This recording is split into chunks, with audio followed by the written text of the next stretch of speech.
고난의 때가 복음 전할 기회입니다. 이런 제목으로 베드로전서 3장 13절에서 22절 말씀 함께 나누겠습니다.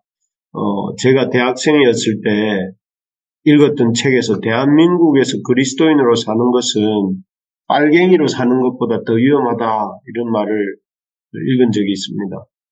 그때는 1980년대였는데 이념 싸움이 심했고, 이 레드 콤플렉스라고 해서, 공산주의 사상에 대해서, 이렇게, 아주 경계하는 그런 시대였습니다. 그래서 거의 대통령이 될 뻔한 사람도 검증 과정에서 빨갱이 이런 말이 조금 나오기 시작하면 대통령이 될 수 없는 그런 시대였습니다. 그런데 그런 시대에 쓰여진 책에서 뭐라고 했느냐 하면은 대한민국에서 그리스도인으로 사는 것은 빨갱이로 사는 것보다 더 위험하다고 이렇게 했다는 것은 제대로 그리스도인으로 산다는 것이 얼마나 어려운가 하는 것을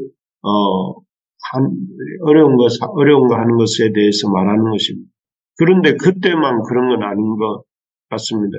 오늘 본문의 베드로가 소아시아에 있는 성도들에게 편지를 쓰고 있는 그 주후 60년경에서도 그 시대에서도 그리스도인으로 사는 것은 이렇게 위험한 일이었습니다. 그래서 전에 서문을 말씀드리면서도 얘기했지만 그 시대는 이 다실론, 그리스 로마 신화에 나오는 것 같은 다실론을 아니면 어쩌면 범실론이라고도 할 수 있는 그런 이 다실론과 범실론을 믿는 로마사에서 삼위일체 하나님을 유일한 신으로 이렇게 믿는, 그래서 기독교가 당시 교회는 무신론자라고 핍박을 받았습니다. 또 교회가 예수님의 십자가 죽으심과 그 고난을 기억하면서 떡과 잔을 나누는 성찬식을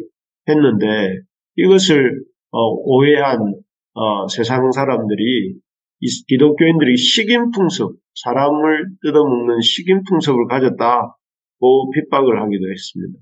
그리고 성도들끼리 형제, 자매라고 부르는 것을 보고서는 그리스도인들이 혼음하는 자들이다, 간음하는 자들이라 이렇게 해서 핍박을 했습니다. 정말 요즘으로 생각해 보면 좀 이유가 안 되는 그런 이유로 오해를 받고 엄청난 핍박과 또 고향에서 내쫓김을 당하기도 하고 또 재산을 강제로 이렇게 박탈당하기도 하고 순교하기까지 하는 그런 고난을 받은 것입니다. 이런 상황 속에서 베드로는 이렇게 고난받고 있는 그 시대 성도들을 향해서 베드로 전서 2장 20절, 21절에서 이렇게 말을 합니다. 한번 보시면 제가 한번 읽어보겠습니다. 죄가 있어 매를 맞고 참으면 무슨 칭찬이 있으리요. 그러나 선을 행함으로 고난을 받고 참으면 이는 하나님 앞에 아름다우니라. 이를 위하여 너희가 부르심을 받았으니 그리스도도 너희를 위하여 고난을 받으사 너희에게 본을 끼쳐 그 자체를 따라오게 하셨느니라. 이렇게 되어 있습니다. 여기에 보면 이 죄가 있어 매를 맞고 참으면 무슨 칭찬이 있으리요 하면서 선을 행함으로 고난을 받고 참으면 있는 하나님 앞에 아름답다 이렇게 말을 하고 있습니다. 그래서 이 당시 교회가 받고 있는 고난이 선을 행하기 때문에 받는 고난이다 이렇게 말을 하고 있고, 또 이런 고난은 하나님 앞에서 아름다운 고난이다 이렇게 말을 합니다. 그리고 실제로 이런 이 선을 행함으로 받았던 고난이 예수님의 그 십자가 고난이라 할 수 있습니다. 정말 그렇습니다. 우리가 세상에서 세상의 관례를 따라 살지 않지 않습니까? 그래서 하나님의 백성으로서 하나님의 그 주시는 성경의 가치관과 라이프 스타일을, 삶의 방식을 따라 삶을 삽니다.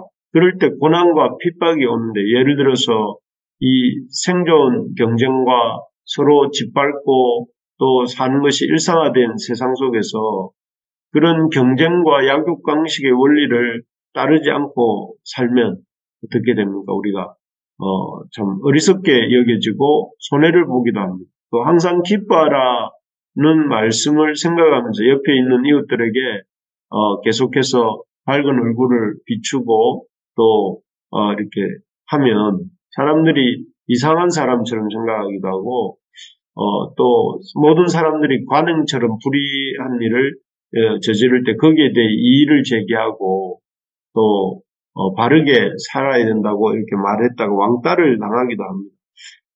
이처럼 하나님의 백성답게 사는 데는 반드시 이런 고난과 어려움이 따르는 것입니다. 그래서 우리 예수님도 십자가 고난을 받으셨고 십자가에 죽기까지 하셨죠.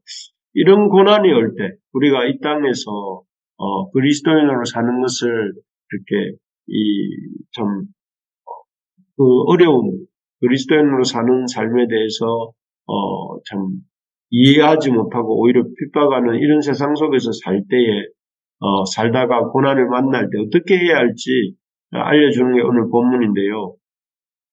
어떻게 해야 되겠까요? 첫째는 이 두려워하지 말고 근심하지 말라 이렇게 말을 하고 있습니다. 여기 14절에 보니까 뭐라고 하고 있느냐면은 그러나 의를 위하여 고난을 받으면 복 있는 자니 그들이 두려워하는 것을 두려워하지 말고 근심하지 말고 이렇게 되어 있습니다. 앞에서 길게 말씀드렸지만 고난과 핍박은 이렇게 우리 삶에 일어나서는 안 된다. 이렇게 생각할 문제가 아닙니다.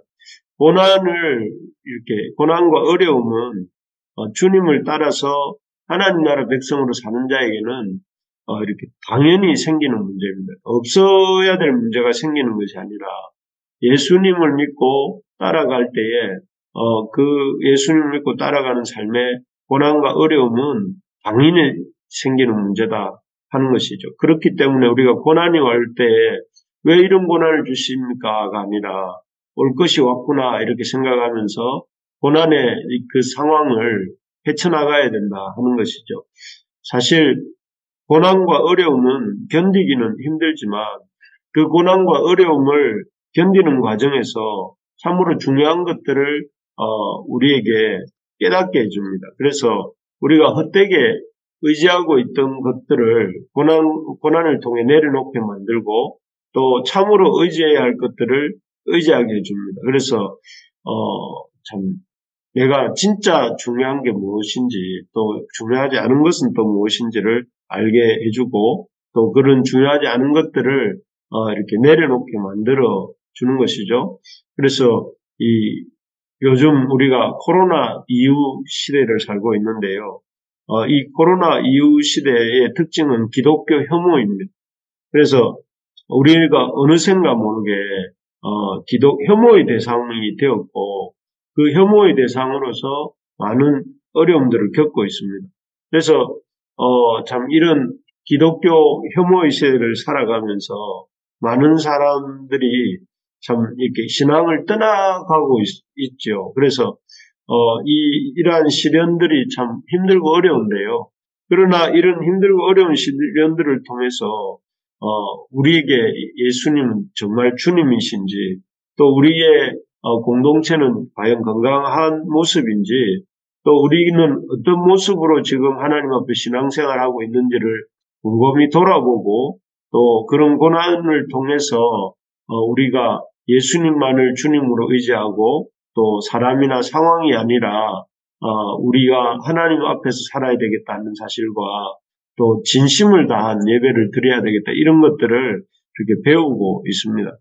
이처럼 고난에는 참 어렵고 힘든 것도 있지만 그 속에 순기능이 있습니다. 그렇기 때문에 고난이 올 때에 두려워하지 말고 여기 14절에 말한 것처럼 두려워하는 것을 두려워하지 말고 근심하지 말라 이렇게 말하고 있습니다. 그리고 오히려 그런 고난과 핍박을 통해서 우리가 더 주님께 가까이 나아가는 기회를 이렇게 삼아야 됩니다. 바라는 것은 이 코로나 이후 찾아온 기독교 혐오 시대에 이 혐오라는 시련을 통해서 우리의 믿음이 더욱더 진실해지고 또 말씀 위에 굳건하게 세워지기를 소망합니다. 그래서 참 우리의 이 모든 참 이런 이 신앙적인 어떤 삶 위에 더욱더 무엇보다 하나님을 기쁘시게 하는 예배의 삶이 이렇게 굳건하게 세워질 수 있기를 바랍니다. 두 번째로 보면 고난이 올 때 두려워하지 말고 근심하지 말라고 했다면, 두 번째로는 고난이 올 때 그것을 전도의 기회로 삼아야 된다 하는 것입니다. 여기 15절에 보면 너희 마음에 그리스도를 주로 삼아 거룩하게 하고 너희 속에 있는 소망에 관한 이유를 묻는 자에게는 대답할 것을 항상 준비하되 온유와 두려움으로 하고, 이렇게 되어 있습니다. 우리가 말씀대로 살면서 중심을 지키고 이렇게 또 이 고난 가운데서도 태연하게 살면 사람들이 묻습니다. 너는 도대체 안 힘드냐? 너는 너 같은 상황에 있으면 사람들은 다 힘들어하는데 너는 왜 그렇게 힘들어하지 않고 기뻐하냐? 이렇게 묻습니다. 그럴 때 우리가 참 나는 원래 이런 걸 잘 참아 이렇게 하는 것이 아니라 그럴 때 우리가 그런 고난 속에서도 견디고 참을 수 있는 것이 우리의 주인 되시고 또 우리를 이끌어 가시는 주님이 계시기 때문이다 하는 것을 사람들에게 이렇게 알려야 된다는 것이죠. 그래서 우리 주님이 드러나시도록 실제로 우리 주님의 그런 참 이 어떤 분이신지를 이렇게 나타내도록 해야 된다 하는 것입니다. 그렇게 할 때 오히려 우리에게 있는 고난이 그 하나님의 복음을 전파하는 기회가 되는 것입니다.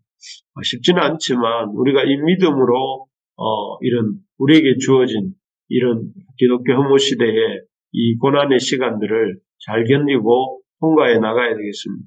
그리고 그런 통과의 과정 속에서 우리 주님이 드러나도록 하는 것이야말로 우리에게 이런 고난을 주신 하나님의 뜻을 알고 그 뜻을 잘 이루는 방법이라 할 것입니다.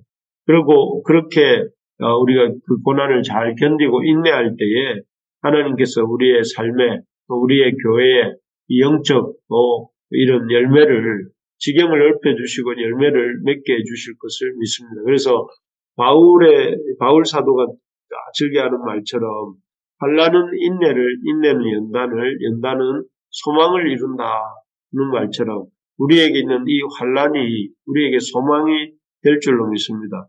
그래서 우리가 참 우리에게 있는 여러 가지 물질적, 경제적, 육체적 이런 어려움들을 잘 이렇게 통과하면서 우리 하나님의 역사를 기대하고 또 하나님을 소망하면서 그렇게 이 환난과 고통을 통해서 두려워하지 아니하고 오히려 복음 전도의 기회로 삼는 우리 모두가 되기를 주님의 이름으로 간절히 소망합니다.